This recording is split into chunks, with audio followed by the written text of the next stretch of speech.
You're standing around a fire 50,000 years ago. The sun just went down. There's no phone, no Netflix, no notifications, and absolutely no one trying to sell you a course online. It's just you, the flames, and a thick cloud of smoke drifting straight into your face. You cough. Then you cough again. Everyone around the fire is coughing. Congratulations. Humanity has accidentally invented the world's first smoking lounge, and it has terrible ventilation. Then something strange happens. One person stops coughing. He stares into the flames for a few seconds and says absolutely nothing. Then he smiles. And somewhere in that prehistoric silence, one of your ancestors probably had a thought that would echo across tens of thousands of years. Wait, what if I do that again? This is the story of how humans discovered smoking. Smoking didn't begin with cigarettes or tobacco. It may be much older than civilization itself. Before smoking came fire. Archaeological evidence from South Africa shows that human ancestors were controlling fire around 1 million years ago. Every evening, they sat around fires to cook, stay warm, and avoid becoming dinner for something with very large teeth. They also inhaled smoke constantly. There was no way around it. Prehistoric air quality was terrible, and unfortunately, there was no app to warn them. Some of that smoke wasn't just from wood. Certain plants release psychoactive compounds when burned. Early humans may have accidentally inhaled these substances and suddenly thought, wow, staring at this rock is surprisingly interesting. Researchers have suggested that ancient humans were regularly exposed to the smoke of plants, such as wild cannabis and other psychoactive species. Humans possess biological systems that respond to certain plant compounds, meaning our brains are capable of reacting strongly to them. Maybe the first experience happened completely by accident. Someone burned the wrong plant, inhaled the smoke, felt strange, and then decided, we should remember this bush. That simple discovery may have started one of humanity's oldest habits. The evidence is difficult to find because plants don't survive very well for thousands of years. Stone tools last forever. A pouch of dried herbs does not. Archaeologists can find a spear from millions of years ago, but prehistoric someone's secret stash usually turns back into dirt.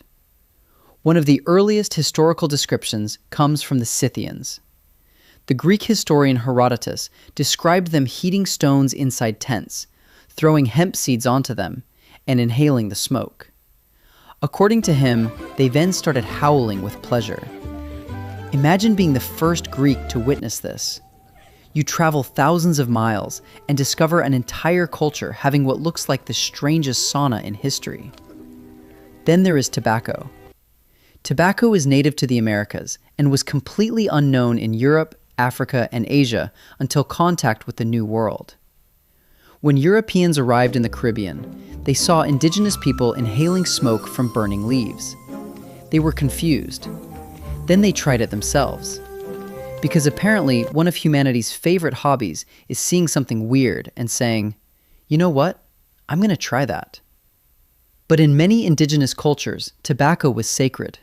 It was used in healing rituals, ceremonies, and important agreements. Smoking wasn't just recreation. It had spiritual meaning. Evidence from Utah suggests that people may have deliberately placed wild tobacco into fires around 12,000 years ago. If that's true, then humans have been experimenting with smoke for an unbelievably long time. Anthropologists even have something called the intoxication hypothesis. The basic idea is that humans everywhere seem to seek altered states of consciousness. People have used fermented drinks, mushrooms, herbs, and smoke in nearly every culture ever recorded. Apparently, curiosity is one of humanity's strongest instincts. Ancient people may have intentionally burned certain plants because they discovered that the smoke changed the way they felt. Through trial and error, they learned what worked and what absolutely did not. Prehistoric experimentation had extremely high stakes. Today, products come with warning labels. Back then, if something was dangerous, the warning was usually Steve not coming back from the experiment. Smoking may also have served medical purposes. Ancient Egyptians inhaled smoke from heated herbs. Ancient Greeks practiced therapeutic fumigation.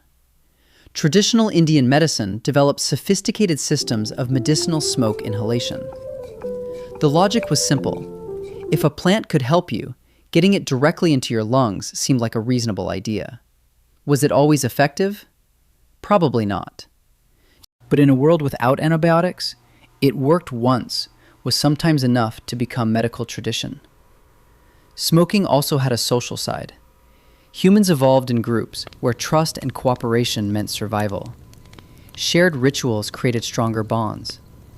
Imagine a group sitting around a fire, sharing the same smoke, telling stories. Don't forget to subscribe to the channel if you liked the video. See you next time.